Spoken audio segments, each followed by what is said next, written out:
The courtroom was cold. Not the kind of cold you feel on your skin, but the kind that settles in your bones. That slow, silent kind of chill that comes when you know the world doesn't expect anything from you. Jalen Carter stood alone at the defense table. 17, quiet, hands in his pockets, his face unreadable.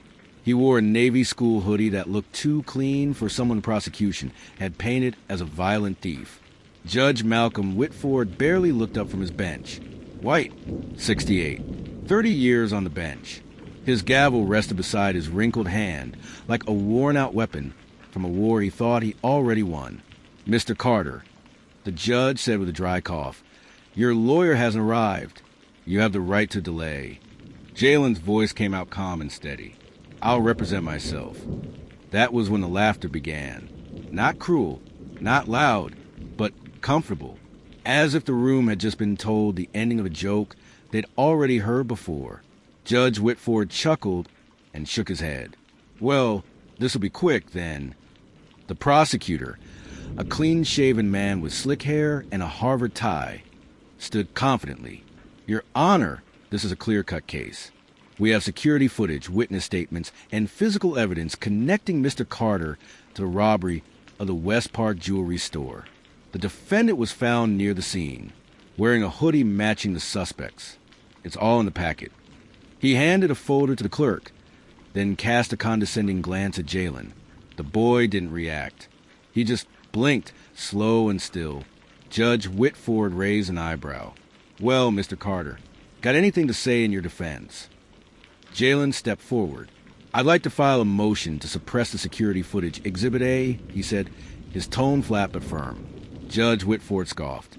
On what basis? It was acquired without chain of custody protocol and contains no timestamp certification. That violates state evidentiary standards. A pause, then a shifting in the gallery. The judge narrowed his eyes. Where'd you learn that? Jalen met his gaze. From studying your own rulings, Your Honor, in State versus Beckett, you excluded dashcam footage for the same reason. The prosecutor's lips parted slightly. The gallery murmured. Motion denied. The judge muttered, but noted. Jalen nodded once. Understood. For the next 30 minutes, the prosecution laid out their case. They had grainy footage of figure in a hoodie, no face visible, breaking the display case at West Park Jewelers. They had a police officer who claimed Jalen matched the description. They had no fingerprints, no DNA, no eyewitness identification, but they had confidence, and confidence in that courtroom carried weight. Then it was Jalen's turn. He didn't make a speech. He walked back to the table, pulled out a small stack of folders, and called his first and only witness, Dana Wells, school librarian. The courtroom blinked. A woman in her 40s stepped forward, visibly nervous. She took the oath, sat down. Ms. Wells, Jalen said, were you with me the evening of March 9th? Yes. You were tutoring students in the reading room. You left at 8:55 p.m. What time was the robbery? 9:10.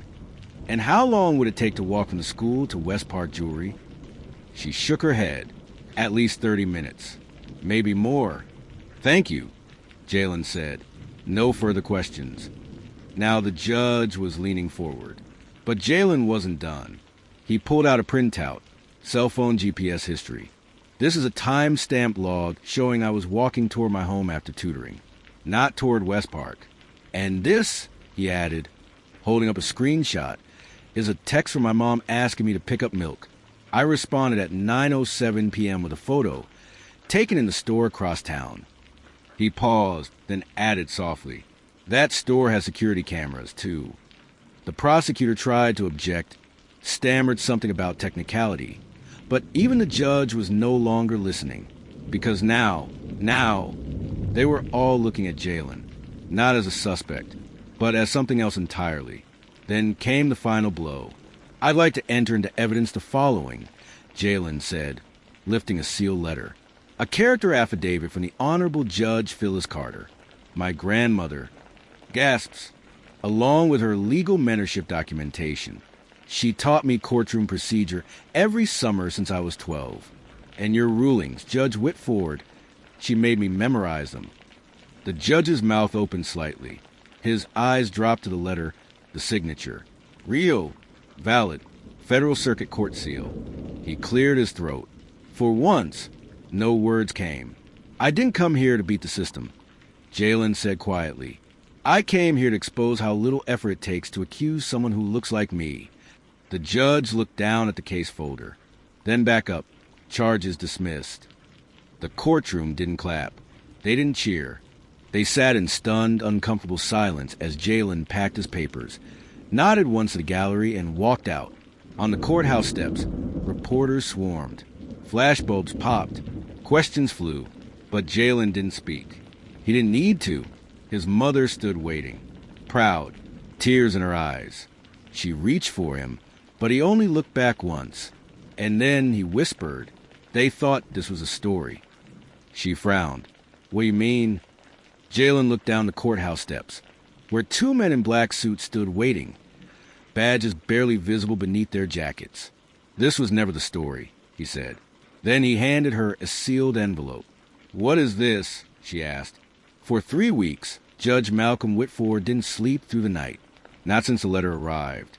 Not since that envelope, carried out of his courtroom in the steady hands of a 17-year-old boy, landed on the desk of the Department of Justice. It wasn't supposed to go this far. Not over a dismissed case.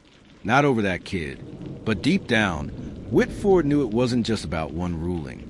It was about a pattern. And Jalen Carter had exposed the first thread. The DOJ had been quietly watching Whitford for years. Disproportionate sentencing, implicit racial bias, failure to recuse in conflict of interest cases. But there was never a spotlight, never a witness with the credibility or composure to make people pay attention, until Jalen stood in his courtroom, until he flipped the story. Meanwhile, across town, Jalen sat in a quiet conference room. No cameras, no microphones, just him, his mother, and 2 federal investigators. Agent Holt was tall and direct. She tapped a pen on a slim black folder. You sure you're ready for this? She asked. Jalen nodded. He's ruined more lives than people know. I'm not the only one. His mother, seated beside him, gently placed her hand over his. She didn't speak. She didn't have to. Agent Holt opened the folder and slid over a list. 14 dismissed cases, 6 sealed juvenile records with inconsistencies, and 3 complaints that vanished without explanation. She leaned back. You're not here to prove what he did to you, Jalen. That's already done. You're here to help us prove what he's done to others. It started small. 1 interview, then another, then a phone call from a public defender in Compton who had once challenged Judge Whitford and quietly transferred out of the district afterward, then a former court reporter who remembered the judge making jokes about black defendants when the room was empty. One thread unraveled the next, and the more Jalen uncovered, the more the media began to circle. They didn't care when it was just one teen, but when it became a pattern. Judge Whitford stood behind his chamber's window, staring down at the sidewalk below. Protesters were gathering. Not many, yet, but enough to make security nervous. He turned from the glass and reached for a drawer in his desk. Inside was a photo, faded and old, a young man in a law school graduation gown, smiling, back when he still believed he was doing good. Somewhere along the line, that man had vanished. He tossed the photo face down. Back at Jalen's house, boxes of old case files covered the dining table. His mother, exhausted but determined, helped sort them. Some of these names, she whispered, I remember their parents coming to the courthouse crying, begging. Jalen picked up one file. A girl, 16, sentenced to juvenile detention for stealing a backpack. Her public defender had requested diversion. Whitford denied it. That was 6 years ago. She aged out of the system last year. No GD, no job. He closed the folder. This isn't just about him, Jalen said quietly. It's about everyone he buried while smiling. 2 days later, the DOJ made its move. They didn't go public. Not yet, but they filed an internal suspension request. The judge's caseload was reassigned. and a subpoena was issued for his emails. Jalen was told to lay low, stay out of sight, but the truth was spreading.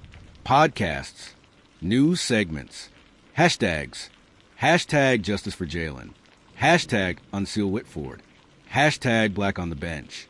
It wasn't about revenge anymore. It was about reckoning. Then the call came. It was a Saturday night. Rain tapped gently on the roof. Jalen's mother picked up the phone and froze. Her voice dropped to a whisper. Jalen, it's for you. He took the phone slowly. Hello.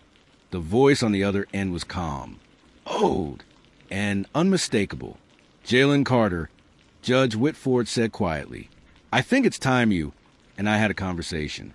In person. Jalen didn't answer right away. He just stared at the wall, heart steady, pulse cold. I don't think that's a good idea, he said. The judge's voice lowered. I'm not threatening you, son. I'm warning you. You're digging too deep. Another pause. Then Jalen answered, without emotion, I haven't even started. And he hung up. That night, his mother sat beside him on the porch, both of them listening to the rain.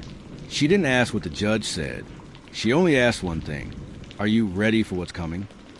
Jalen's answer was simple. I was born ready. But as they sat in silence, neither of them saw the black SUV parked 2 blocks down. Engine off, no lights. Inside, a man watched them through the window. Not Whitford. Someone else. Someone who had more to lose if Whitford skeletons came out.